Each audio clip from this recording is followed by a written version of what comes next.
Alright, सो surgery की बात जब आती है, मुझे तो डर ये लग जाता है कि बहुत बड़ा कट होगा मेरे बॉडी में. When you say it's a minimal invasive surgery, what do you mean by that, and how is that different from a normal surgery that someone goes for? So पिछले दशक में, in last 10-15 years in fact, minimal invasive surgery has taken the realm. It has developed to a level कि नए नए technology के जरिए, नए नए इंस्ट्रूमेंट्स के जरिए, न्यूरो नेविगेशन के जरिए, ओआम पद्धति के जरिए और परक्यूटेनियस टेक्निक के जरिए, इन सभी चीजों का मिला जुला शब्द जिसको कहते हैं मिनिमल इन्वेजिव स्पाइन सर्जरी. और जैसे शब्द अपने आप में परिपक्व है, मीनिंग भी बता रहा है कि आपके शरीर में बड़े चीरे की जरूरत, जो ट्रेडिशनल ओपन सर्जरी में जरूरत पड़ती थी ताकि आप अंदर जाके नस को खोल सके और अगर जरूरत पड़े तो बोन ग्राफ्ट कर सके, जरूरत पड़े तो इम्प्लांट्स का यूज कर सके, जो पहले चीरा लगा के होता था, उसी चीज का कोलैटरल डैमेज मिनिमल इन्वेजन मतलब परक्यूटेनियस छोटे चीरे द्वारा,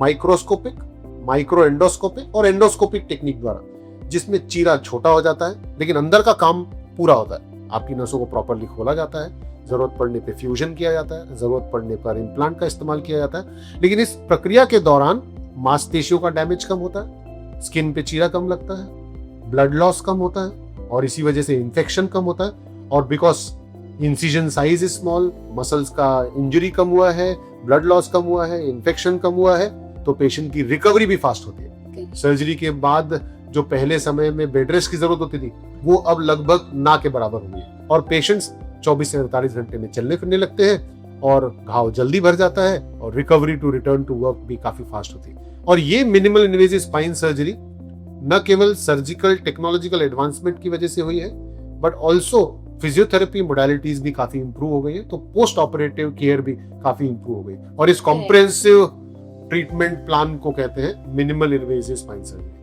That's great. So that means अभी सर्जरीज से डरने की जरूरत नहीं है और पहले जैसे सर्जरीज के कारण अभी तुम एस्थेटिक्स में भी इतना वरी नहीं कर पाओगे. Completely.